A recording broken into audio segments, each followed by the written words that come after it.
தமிழ் மண் நேயர்களுக்கு வணக்கம். 18வது மக்களவைக்கான தேர்தல் கடந்த 2 வருஷமாக நடைபெற்றுச்சு. அதற்கான முடிவுகள் ஜூன் 4ஆம் தேதி வேளானது. இது எல்லாத்துக்குமே தெரியும். முடிவுகள் எல்லாரும் எதிர்பார்த்ததை விட ஒரு ஷாக்கிங்கான ஒரு முடிவையை கொடுத்துச்சு. யாருக்கும் பெரும்பான்மை இல்லாமல் ஒரு முடிவாக தான் அந்த முடிவு இருந்துச்சு. இதை யார் ஆட்சி அமைக்க போகிறாங்க?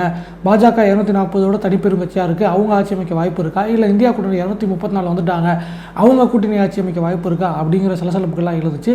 240 அப்படிங்கிற ஒரு சாலிட் நம்பர்ஸை பாஜக சிங்கிள் லார்ஜஸ்ட் பார்ட்டியாக வச்சுருந்தாங்க. அவங்க தான் ஆட்சி அமைக்கிறதுக்கான சாத்தியக்கூறுகள் அதிகம் இருக்குது. அப்படின்னால ஏற்கனவே இருந்த கூட்டணி கட்சிகளோட பேச்சுவார்த்தை நடத்தி பாஜக இப்போ ஆட்சி அமைக்க போகிறாங்க. 8ஆம் தேதி மோடி 3வது முறையாக பதவி ஏற்பான்னு சொல்லப்பட்டுச்சு. பின்னர் அது 9ஆம் தேதி மாலை 6 மணிக்குன்னு மாற்றி வைக்கப்பட்டிருக்கு. இன்னைக்கு காலையில் தேசிய ஜனநாயக கூட்டணியோட நாடாளுமன்ற கூட்டம் நடைபெற்றுச்சு. பழைய பாராளுமன்ற கட்டடத்துடைய மைய மண்டபத்தில் அந்த கூட்டம் நடைபெற்றுச்சு. இதில் பாஜக கட்சியை சேர்ந்த எம்பிக்கள், தேசிய ஜனநாயக கூட்டணியை சார்ந்த வெற்றி பெற்ற எம்பிக்கள், கூட்டணி கட்சி தலைவர்கள் எல்லாரும் கலந்துக்கிட்டாங்க. அதில் முக்கியமான பல நிகழ்வுகள் நடைபெற்று பார்க்க முடிஞ்சு. கூட்டணி தலைவர்கள்லாம் மோடிக்கு ஆதரவு தெரிவித்து மோடியுடைய வெற்றியை பாராட்டினாங்க. அப்படின்னு தாண்டி தேசிய ஜனநாயக கூட்டணியோடைய தலைவராக, பாராளுமன்ற தலைவராக, மக்களவைத் தலைவராக பிரதமர் மோடி ஒருமுறையாக தேர்வு செய்யப்பட்டார். இதுக்கு அடுத்தபடியாக இருக்கிறது தான் முக்கியமான பிரச்சனை. என்ன அப்படின்னா 272 அப்படிங்கிற மேஜிக்கல் நம்பரை பாஜக எட்டலை. அப்படிங்கும்போது அவங்க கிட்ட 240 இருக்குது. 32 எம்பிக்கள் அவங்களுக்கு குறைவாக இருக்குது. அந்த 32 எம்பிக்களை அவங்க கூட்டணி கட்சி ஆதரவு தான் வாங்க வேண்டி இருக்குது. அப்படிங்கிறதுனால அந்த கூட்டணி கட்சிகள் என்ன மாதிரி நிபந்தனைகள்லாம் வைக்க போகிறாங்க அப்படிங்கிற விஷயங்கள் கடந்த சில நாட்களாகவே ஊடகங்களில் வெளியாகிட்டு இருக்கு. அந்த அடிப்படையில் எந்தெந்த கூட்டணி கட்சிகள் எந்தெந்த தொகுதிகளை கேட்குறாங்க, எந்தெந்த கூட்டணி கட்சிகள் எந்தெந்த அமைச்சர் இலாக்காக்களை கேட்குறாங்க, என்னென்ன நிபந்தனைகள் விதிக்கிறாங்க அப்படிங்கிற ஒரு விஷயம் முக்கிய பேசுபொருளாக இருந்துகிட்டு இருக்கு. அதன் அடிப்படையில் பார்க்கும்போது பாஜகவுக்கு 32 எம்பிக்கள் தேவை. அப்படிங்கிறனால கூட்டணியில் பாஜகவுக்கு அடுத்த பெரிய கட்சியாக இருப்பது யார் அப்படின்னு பார்த்தோன்னா சந்திரபாபு நாயுடு தெலுங்கு தேசம் கட்சி. அவங்க 17 இடங்களில் போட்டிட்டு 16 இடங்களில் வெற்றி பெற்றிருக்காங்க. ஸோ 16 எம்பி வச்சுருக்காங்க. அவங்க ஆதரவு கொடுக்க போகிறாங்க. அடுத்தபடியாக 3வது பெரிய கட்சி ஐக்கிய ஜனதா தளம், பீகாரை சேர்ந்த நிதிஷ்குமாரோடைய கட்சி. அவங்களும் 12 எம்பிக்கள் வச்சுருக்காங்க.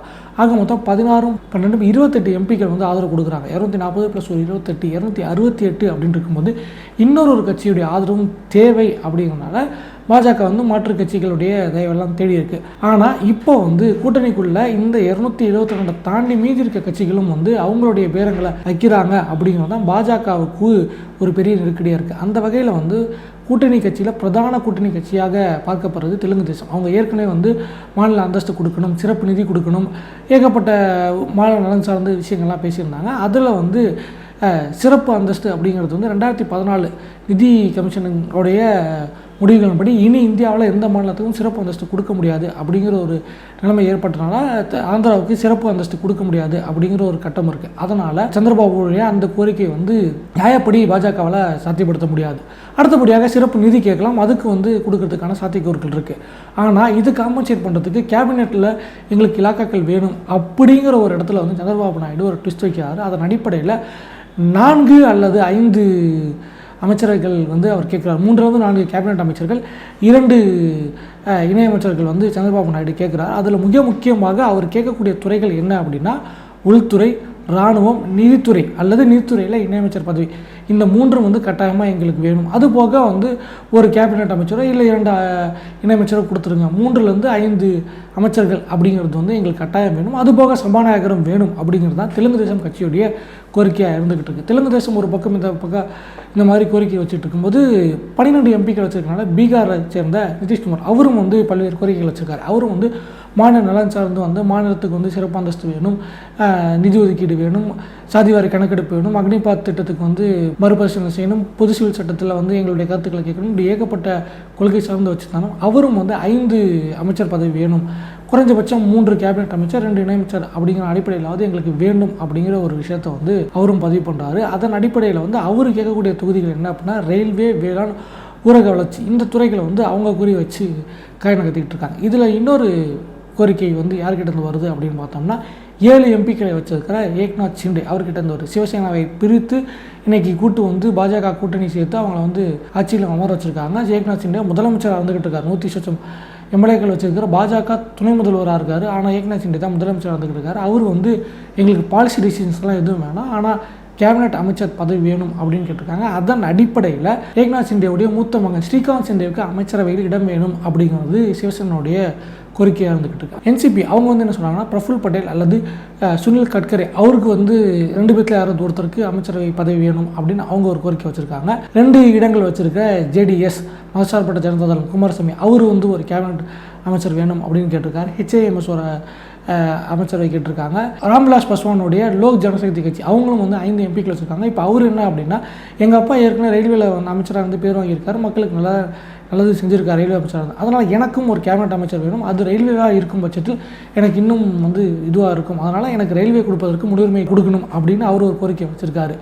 இப்படியாக பாஜக கிட்ட ஒரு 5 அல்லது 6 கூட்டணி கட்சிகள் வந்து பேரம் பேசிக்கிட்டு இருக்காங்க. இதில் வந்து 6 கூட்டணி கட்சிகளுக்கு வந்து அமைச்சரவையில் இடம் கொடுக்கறதுக்கான சாத்தியக்கூறுகள் இருக்குது. கடந்த முறை வந்து அவங்க வந்து பல்வேறு கூட்டணி கட்சிகளுக்கு வந்து இடம் கொடுத்தாங்க. ஆனால் வந்து இவங்க விரும்புகிறது தான் கொடுத்தாங்க. நிதிஷ்குமாரே போன வாட்டி வந்து 4 கேபினெட் கேட்டார். ஆனால் வந்து 303 அப்படிங்கிற மெஜாரிட்டி இருந்தாலும் கொடுக்க முடியாது அப்படின்னு நிதிஷ்குமாரை வந்து பாஜக கழட்டி விட்டுச்சு. அதுக்கு பிறகு அவர் வந்து கூட்டணி மாதிரி 2 வாட்டி பல்ட்டி அடித்தார் அப்படிங்கிறதையும் பார்க்க முடிஞ்சு. இப்போ வந்து 12 MP வச்சுருக்காரு. அவர் தயவு இல்லாமல் ஆட்சி அமைக்க முடியாது அப்படிங்கிறனால இப்போ வந்து அவர் வந்து ஸ்ட்ராங்காக அந்த ஹோல்டை வச்சுருக்காரு. இதன் அடிப்படையில் பார்க்கும்போது பாஜகவுடைய அமைச்சரவையில் கூட்டணி கட்சிகளுக்கான முக்கியத்துவம் எந்தளவுக்கு இருக்குன்னா, 6 கட்சிகள், தெலுங்கு தேசம் கட்சி, லோக் ஜனசக்தி பார்ட்டி, ஐக்கிய ஜனதாதளம், ஏக்நாத் சிண்டேவுடைய சிவசேனா, பிரஃபுல் பட்டேலுடைய NCP, ஜனசேனா போன்ற கட்சிகளுக்கு வந்து கன்ஃபார்மாக சீட் இருக்கிறதுக்கான வாய்ப்பு இருக்குது. ஜனசேனாவை பொறுத்த வரைக்கும் அவங்க வந்து ஆந்திராவுடைய அரசியலே புரட்டி போட்டிருக்காங்க.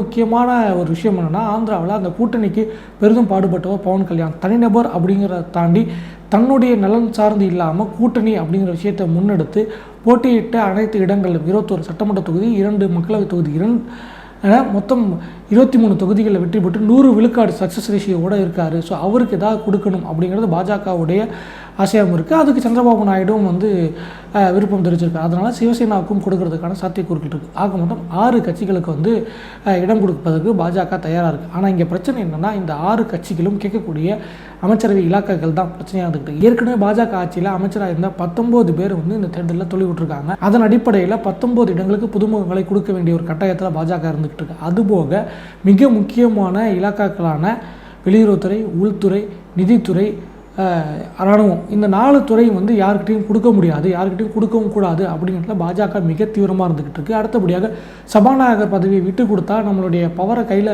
வந்து கொண்டு போய் கொடுக்குற மாதிரி ஆயிரும். அது கூட்டணி கட்சிகள்கிட்ட கொடுத்தா அது நமக்கு வந்து ஒரு டிஸ்அட்வான்டேஜ், அதையும் கையில் வச்சுக்கணும் அப்படின்னு பாஜக விரும்புது. ஸோ கூட்டணி கட்சிகள்லாம் குறிவைக்கிற அந்த முக்கியமான இலாக்காக்களையும் சபாநாயகர் பதவியும் பாஜக விட்டு கொடுக்க தயாராக இல்லாத பட்சத்தில் இந்த இடத்துல சமரசம் எப்படி வரும் அப்படிங்கிற ஒரு கேள்வி இருக்குது. அதுபோக பாஜகவிலிருந்து வெற்றி பெற்றவர்களுக்கு பதவி கொடுப்பதிலையும் ஒரு பிரச்சனை இருந்துகிட்டு இருக்குது. போன முறை வந்து தமிழ்நாட்டிலேருந்து யாரும் போகல. 2014 தமிழ்நாட்டிலேருந்து திரு பொன் ராதாகிருஷ்ணன் போனார், அவருக்கு இணையமைச்சர் பதவி கொடுக்கப்பட்டுச்சு. 2019 யாரும் வெற்றி பெறல, அதனால் வந்து யாருக்கும் அமைச்சரவை பதவி கொடுக்கல. இந்த நிலையில் திருப்பி முருகனுக்காக வந்து ஒரு அமைச்சரவை இடம் கொடுக்கப்பட்டுச்சு, இணையமைச்சர் கொடுத்தாங்க. அதுக்காக வந்து அவர் ராஜ்யசபாவில் வந்து எம்பியாகவும் தேர்வு செய்யப்பட்டார். இந்த முறை முருகன் வந்து ராஜ்யசபா எம்பியாக இருக்கார், ஆனால் மக்களவைத் தேர்தலில் தோத்துட்டார். அப்படிங்கும்போது அவருக்கு திருப்பி சீட்டு கொடுப்பாங்களா அப்படிங்கிற ஒரு கேள்வி இருக்குது. தமிழுக்கு முக்கியத்துவம் கொடுக்கணுங்கிறதுக்காக தான் நாங்கள் வந்து நிர்மலா சீதாராமனுக்கும் ஜெய்சங்கருக்கும் கொடுத்தோம் அப்படின்னு ஏற்கனவே சொல்லிட்டாங்க. அவங்களுக்கு இந்த முறையும் கண்டிப்பாக இடம் இருக்குது அப்படிங்கிறதுனால அதையே வச்சு தமிழர்களுக்கான கணக்காக முடிச்சுக்கிறாங்களா அப்படிங்கிற ஒரு கேள்வி இருக்குது. அதுபோக பாஜகவுக்கு இருக்கக்கூடிய நெருக்கடி என்ன அப்படின்னா, கர்நாடகாவில் காங்கிரஸ் ஆளுங்கட்சியாக இருந்தாலும் கணிசமான சீட்டுகள், காங்கிரஸை விட அதிகமான சீட்டுகளில் வந்து பாஜக வெற்றி பெற்றிருக்கு. அங்கேருந்து அமைச்சர்கள் கொடுக்கணும். கேரளாவில் வந்து ஒரே ஒரு MP தான் இருக்கார். முதல் முறையாக கேரளா அக்கௌண்ட்டை ஓப்பன் பண்ணியிருக்காரு திருச்சூர் தொகுதியில் இன்றைக்கு சுரேஷ் கோபி. ஸோ அவருக்கு வாய்ப்பு கொடுக்கப்படுறதுக்கு அதிகம் வந்து சாத்தியம் இருக்குது அப்படிங்கிற விஷயம் இருக்குது. தெலுங்கானாவில் இந்த முறை வந்து 4 போன முறை 4 இருந்துச்சு, இந்த முறை 8 MPக்கள் ஜெயிச்சிருக்காங்க. அப்படிங்கும்போது அங்கே ஒரு பிரதித்துவம் கொடுக்கணும் அப்படிங்கிற ஒரு விஷயம் இருக்குது. ஆந்திராவில் முக்கியத்துவம் கொடுக்க வேண்டியிருக்கு. ஆந்திராவில் அதிக சீட்டு ஜெயிச்சிருக்காங்க, இப்போ ஆளுங்கட்சி கூட்டணியில் இருக்காங்க, அதனால் அங்கே கொடுக்க வேண்டியிருக்கு. மகாராஷ்டிராவில் இன்னும் 3 மாதத்தில் தேர்தல் வர இருக்குது. அப்படிங்கும்போது மகாராஷ்டிராவில் பிரதித்துவம் கொடுக்க வேண்டிய ஒரு கட்டாயம் பாஜகவுக்கு இருக்குது. இப்படியாக உட்கட்சிக்குள்ளேயே இவ்வளோ பிரச்சனைகள், நெருக்கடிகள் இருக்கும்போது கூட்டணி கட்சிகள் நேரங்காலம் தெரியாமல் முக்கிய இலாக்காக்களை பிடுங்குவதற்கு பாஜக கிட்ட பேரம் பேசிக்கிட்டு இருக்காங்க அப்படிங்கிற ஒரு விஷயத்தை பார்க்க முடியுது. ஏற்கனவே வந்து நட்டாவுடைய வீட்டில் வந்து கூட்டணி கட்சி தலைவர்கள்லாம் வந்து இலாக்காக்களை ஒதுக்குறது தொடர்பாக ஒரு பேச்சுவார்த்தையை நடத்திருக்காங்க. அதன் அடிப்படையில் தான் இந்த விவரங்கள் பேசப்பட்டிருக்குது. எந்த கூட்டணி கட்சிக்கு எந்த இலாக்கா அப்படிங்கிறது வந்து இன்னும் ஒரு சில நாட்களில் தெரிய வந்துடும். குறிப்பாக 9ஆம் தேதி பதவியேற்கும் போதே முழு அமைச்சரையும் பதவியேற்கிறதுக்கான சாத்தியக்கூறுகளுக்குன்னு சொல்லியிருக்காங்க. அதன் அடிப்படையில் பார்க்கும்போது இந்த இலாக்காக்களை பெரிதும் கூட்டணி கட்சிகள் குறிவைக்கிறதுனால பாஜகவுக்கு இது கடுமையான ஒரு நெருக்கடியான சூழ்நிலாவே இருந்துகிட்டு இருக்கு. 240 சீட்டு வந்தாலும் மெஜாரிட்டி கிடைக்கல அப்படிங்கிற ஒரே காரணத்தினால பாஜக வேறு வழி இல்லாமல் கூட்டணி கட்சிகளுக்கு அணிபணிஞ்சு போக வேண்டிய ஒரு கட்டாயத்தில் தள்ளப்பட்டிருக்குது. ஆனால் 2001 மாநில முதலமைச்சராக குஜராத் மாநில முதலமைச்சராக பதவியேற்றதுலேருந்து தனி மெஜாரிட்டியில் இருந்து வந்த மோடி இப்போ இந்த கூட்டணி கட்சிகளுடைய பேரங்களுக்கும் சமரச பேச்சுக்களுக்கும் அடிபணிஞ்சு தன்னை தாழ்த்திக்கிட்டு கொண்டு போவாரா அப்படிங்கிற ஒரு மிகப்பெரிய கேள்வி இருக்குது. அதுவும் என்ன நடக்க போகுது அப்படிங்கிறது இனியொரு காலங்களில் தெரியும். 5 வருடம் இந்த ஆட்சி தாங்குமா, நீடிக்குமா, அல்லது இடையிலேயே ஆட்சி கலைய வாய்ப்பு இருக்கா அப்படின்னு ஏகப்பட்ட கேள்விகள் இருந்துகிட்டு இருக்கு. அதுக்கெல்லாம் பிரதானமான ஒரு விஷயம் வந்து இந்த அமைச்சரவை இலாக்காக்கள் பகிர்ந்து கொடுப்பதில் தெரிய வந்துடும். யாருடைய கை ஓங்கி இருக்கு, எதன் அடிப்படையில் வந்து இலாக்காக்கள் பிரித்து கொடுக்கப்படுது, பாஜக கை ஓங்குதா அல்லது கூட்டணி கை ஓங்குதா, இதன் அடிப்படையில் எதிர்காலத்தில் யார் யாரை வந்து கண்ட்ரோல் பண்ணுவாங்க, யார் யாரை டாமினேட் பண்ணுவாங்க அப்படிங்கிறது ஓரளவுக்கு தெரிய வந்துடும். இலாக்காக்கள் யார் யாருக்கு ஒதுக்கப்படுது அப்படிங்கிறத அடுத்தது அப்டேட்ஸில் பார்ப்போம். மீண்டும் மற்றொரு வீடியோவில் சந்திக்கிறேன். நன்றி, வணக்கம்.